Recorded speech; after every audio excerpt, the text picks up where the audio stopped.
ابنك اتخانق مع 4 رجال استدعاء ولي امر. بجد؟ تكون في الباص و2 في المدرسه. بس بتقول لك بعتت لك ايه؟ استدعاء ولي امر. انت بعتته لي مع مين؟ بعتته لك مع صلاح، بس انا قطعه. قال لي صلاح خدت استدعاء قبل كده وقطعته؟ ليه يا عمري كده؟ لا ليه؟ هو ده ضرب عيال ومعورهم. ضربت عيالي صلاح؟ والله ما عورت حد. هما اللي اتخانقوا مع كريم صاحبي. وانت بقى بتدافع عن صاحبك؟ بس بيتضرب يعني. لا ده موضوع كبير. طبعا احنا عايزين قاعده بقى. انت يا اسطى تعالي لي سمعت ان كانت في مشكله معاكي عند المديره النهارده برضه. مين؟ حقيقي؟ مين؟ ماما تالية. لا ماما تالية. صدقيني لا. اتصلوا بيا في المدرسه من عصافيري كتير. ايه؟ وانا شغلني بس ما سبتوش. عملت ايه؟ رحت سكيت. بعدين؟ لا دي الشيك وما مشيتش. شاطره. بس اهم حاجه ما تاثريش على حصصك. انا قصرت. لا ما ده بقى ما ينفعش. حكيت بقى قصرت بقى قصرت. ما ينفعش تقعدي بقى تعملي الشكوى ساعتين حصة. وهم بالهم طويل. حصه ايه؟ حصة العربي. تاني حصة العربي مش أول حصة. ماشي يا اسف ماشي. المهم خدتي حقك؟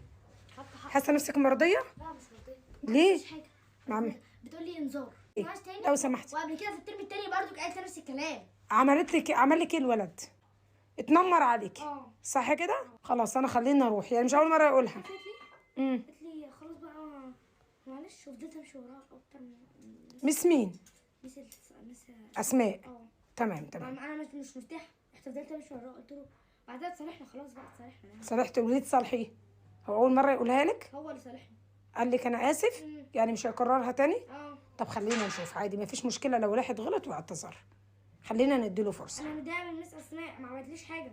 خلاص انا ما ردتلهاش وداخله بتقول لنا الوزير مشدد وما ينفعش حد والتنمر عليه فصل. فين الفصل؟ طب فين انا الفصل؟ مش شايفه ولا فصل ولا استدعاء حتى ورقه ولا ورقه كتبت فيها مامته ولا مامته حتى كانت تكلمه. ما كتبتش. بس هو اعتذر لوحده ولا حد اجبره؟ لا هو اعتذر لوحده. لوحده؟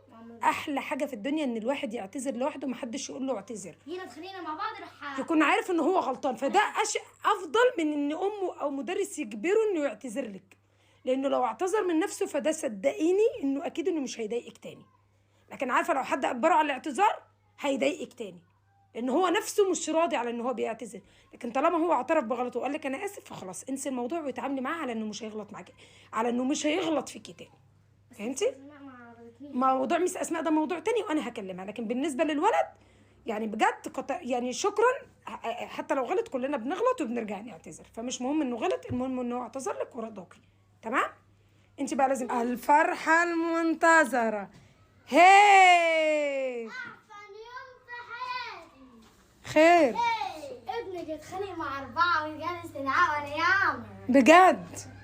انتوا في الباص و2 في المدرسه. هو في ايه؟ ومس مرسين بتقول لك بعتت لك ايه؟ استدعاء ولي امر. انت بعتته لي مع مين؟ بعتته لك مع صلاح، بس انا قطعه. قال لي صلاح خدت استدعاء قبل كده وقطعته؟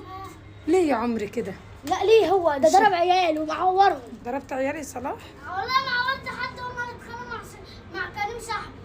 وانت بقى بتدافع عن صاحبك؟ بس بيتضرب يعني. لا ده موضوع كبير. طبعا احنا عايزين قاعده بقى. عايزين قاعده. وانت يا اسيا تعالي لي سمعت ان كانت في مشكله معاكي عند